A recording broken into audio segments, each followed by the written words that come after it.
It's just about 10:25 in the morning, and as you can see behind me, 2 busloads of students of the University of Ghana have just arrived. This morning they are demonstrating against the management of the school.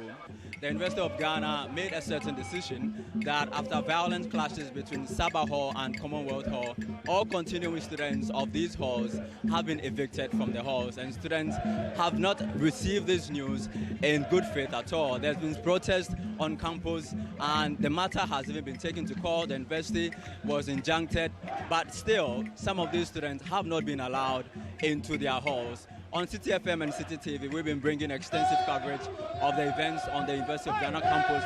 Students even going to the extent of sleeping on the bare floor. Today, they have converged here to express their displeasure against what they call is incompetence of the University of Ghana management. In fact, it was only one time in the Bible that Satan and God came together to work on one agenda, which is when Satan wanted to tell God that Job is because of the riches that he's serving God. And then he threw the challenge to God. They came together to work to test his faith. And today, all the student fronts are coming together for this. So this is the very first time it's happening. And I'm so happy. One, we are in a university where fees, which is supposed to be increased for 15%, is now increased for more than 40%. University of Ghana is 75 years now, and the fees is increased for 40% senior. It was approved in Parliament that they should increase the fees by 15%. What happens? 2, the University of Ghana is too old to be facing accommodation crisis. Why do I say this? Accommodation is something that is killing students.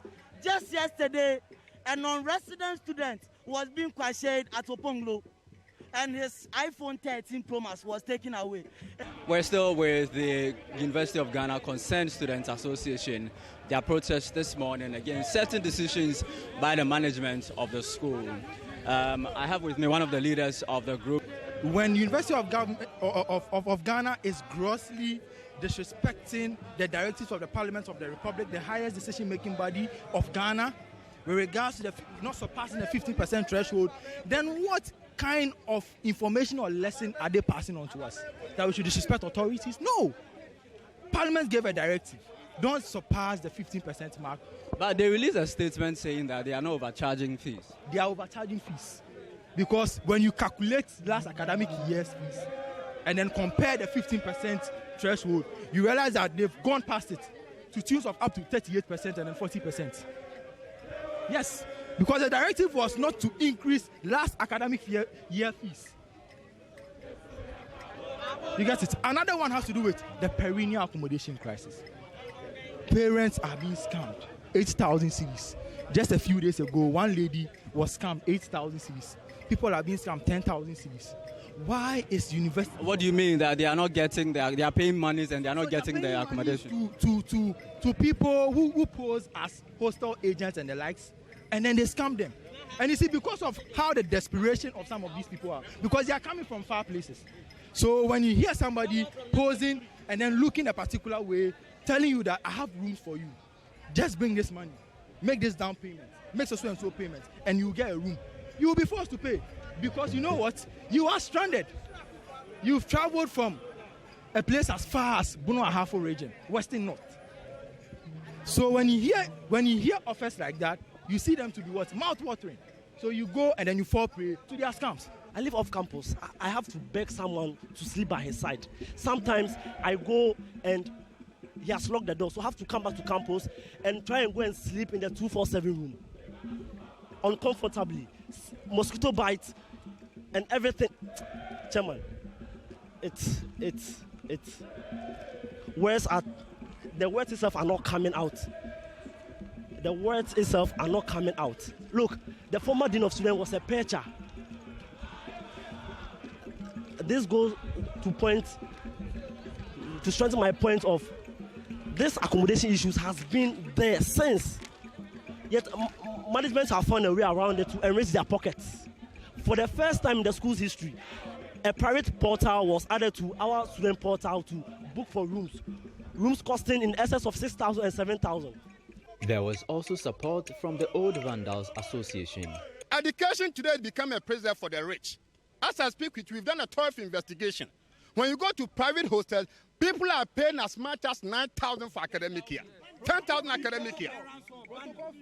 And I will tell you, if you look at the current economic condition in Ghana today, 90% of parents cannot afford. Let me speak to the president of Ghana this afternoon. He's a listening president. If he could reinstate the Chiana A student for misbehavior, vandals have not misbehaved. What we are saying is that the status quo must be ruined, common law must be ruined, and these students who are vulnerable, who cannot pay this exorbitant fee, must be brought back. On behalf of the Minister for Education, Dr. Yao Ose Educhum, and on behalf of the President, I take this petition from the student leadership and I will present it to the Minister. I know the Minister is going to engage all stakeholders that are mentioned in this petition so that together we can have a solution to this problem. Since about 10 a.m. this morning, hundreds of students of the University of Ghana have been marching through the principal streets of Accra, protesting and raising a number of issues against the management of that university.